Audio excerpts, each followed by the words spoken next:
सगळ्या देवीच्या हातात आहे. देवीने सगळं माझ्याकडून हे करून घेतलेलं आहे आणि सगळे ग्रामस्थांनी मला साथ दिलेली आहे. त्यामुळे हे सगळं शक्य झालेलं आहे. काम करत असताना कुठची अडचण किंवा काही त्रास असा? अडचणी बऱ्याच होत्या, ते सगळ्या देवीने सोडवलेल्या आहे. किती वर्ष लागली तुम्हाला काम? मला हे काम पुरं करायला 3 वर्ष लागली. 3 वर्ष. आणि हे काम करत असताना किती कामगार या संदर्भात तुम्हाला मदत करेल? मला सगळे म्हणून माझ्याकडे जवळजवळ 40 कामगार या मंदिराला. 40 कामगार सलग नाही म्हणतात 3 वर्ष काम केलं. आणि हे करत असताना ग्रामस्थांचा तुम्हाला कसं सहयोग किंवा? ग्रामस्थांनी मला चांगल्या प्रकारे सगळ्यात मदत केली आणि त्यांनी मला सपोर्टही केला.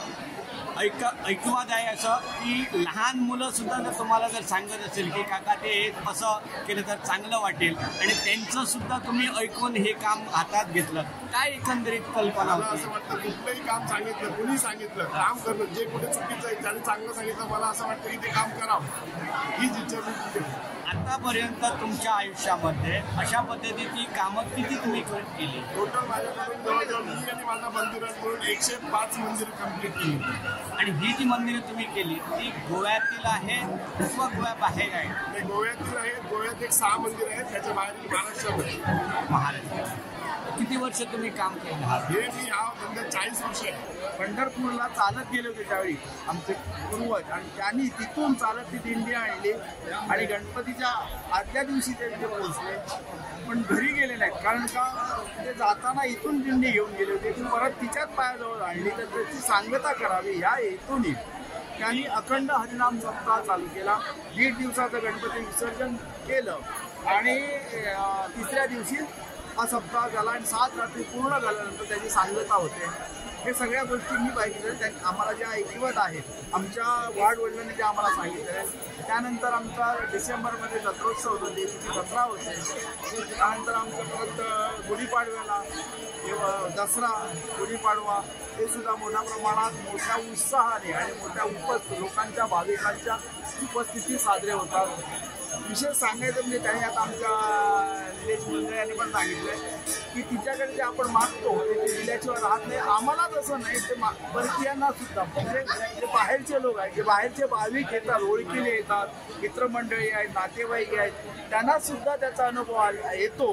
म्हणून आज ही एवढी संपूर्ण हे भाविक इथे तिच्या दर्शनासाठी किंवा तिच्या पुनर्स्थापनेसाठी आलेले आहेत. जे तुम्ही तिच्याकडे इच्छा करता, प्रकट करता, ती पूर्ण जातात. तसंच आम्ही आमच्या गावाकडे ह्या गावाच्या भल्या खातीर जी इच्छा मागली, सगळ्यांचे कल्याण कर जाल्ले आसा आणि खूप म्हणजे असे न मागता सुद्धा आमची इच्छा पूर्ती जाल्ली आसा. आणि ही देवी जी आसा ती साक्षात रूपान आसा. तुम्ही जर एक मनातून इच्छा जर तिच्या पुढे प्रकट केली आणि ती तुमची पूर्ण झाली म्हणून समजतो. आमच्या दांडीने आमच्या आम्ही ही 34 स्थापना केली आता आणि आमच्या लोकांनी ह्या भरपूर सहाय्य दिलं होता. त्यामुळे आमचे 12 अंदाज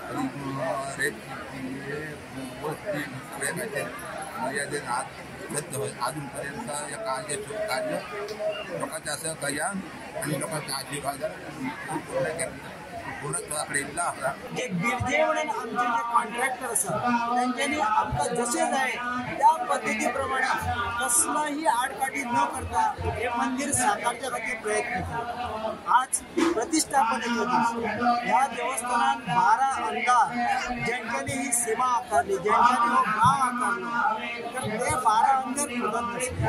आज प्रसाद देवस्थान कमिटी महाजनांनी हे सगळे 12 अंगार उभे केले आणि त्यांची पाषाणाची जी पूर्तता असा, जी प्रस्थापित करायची असा, ती त्या प्रत्येक अंधारात आपापल्या मंदिरात केली असा. आणि आजच्या ह्या प्रसंगी चव्हाटेश्वर आणि मारिंगण हे 2 प्रमुख देवता असा की ज्यांच्यानी सगळं भरिवार उठले. आणि त्याचबरोबर आमचे जे नवळनाथ असा हे एक प्रमुख देवस्थान असा, भूतनाथ असा, केळबाई असा, या सगळ्यांची मूर्ती प्रतिष्ठापनेचो एक सोहळा इब्राहिमपूर वासियांक एक आनंदाचं पर्वणी असा. वार्षिक वर्धापन दिनानिमित्त श्रींची जी पालखीची मिरवणूक आसा ती पालखीची मिरवणूक पारंपारीक आज गांव खूब वाडलेलो आसा. तेंची अपेक्षा आसा की आपल्या कडेन येवची, पण ते आमकां शक्य जायना.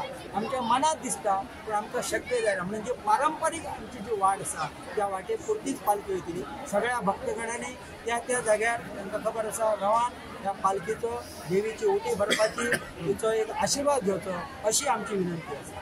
आणि आयज पासून जे नाटक आसात आणि विविध तरेचे कार्यक्रम आयज आसा ते संत गोरा कुंभार म्हणून एक महिला ग्रुप सादर करता, जे शेनवार 27 तारीख गांव जाला जाणटो हे कोंकणी नाटक आसा.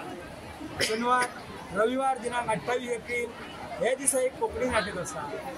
29 तारीख स्वर संध्या हो एक संगीताचो संगीत संमेलन आसा.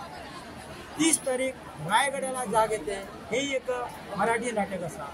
तशेंच खास करून इब्राहिमपूरच्या युवा महिला भुरग्यांनी एक कोंकणी नाटक प्रस्तुत केल्लें आसा, आमी बायलां बिंदास. अशे तरेन हो 1 तारीख पर्यंत कार्यक्रम चलतलो. आणि त्या नंतर श्रीदेवीक जे आज तत्व चडयता तिका बोलत्यो करच्या खातीर, प्रसाद पाकळी लावच्या खातीर 45 दिवसांनंतर जे आमचे ब्राह्मण आसात, पुरोहित आसात, त्यांच्या मार्फत आणखी एक संप्रोक्षण विधी म्हणून जातलो. देवीक बोलती करपाचो विधी जातलो. हो 45 दिसांनंतर जातलो. तेची तारीख आमी अजून निश्चित करूंक ना.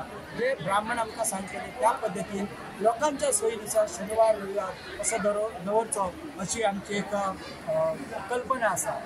अशा तरेचो कार्यक्रम हो 23 तारखेक.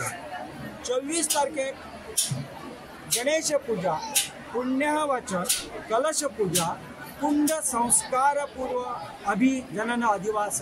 म्हणजे आता ज्या जाग्यार कुंड आसत त्या जाग्यार मुर्तींची स्थापना केल्ली. थंय तेंचे जे सगळे जे विधी आसत ते विधी थंय केल्ले. चंडीपाठ जालो, जलाधिवग्न पुरुष अधिवास जालो, शांतीपाठ जालो आनी रुद्र.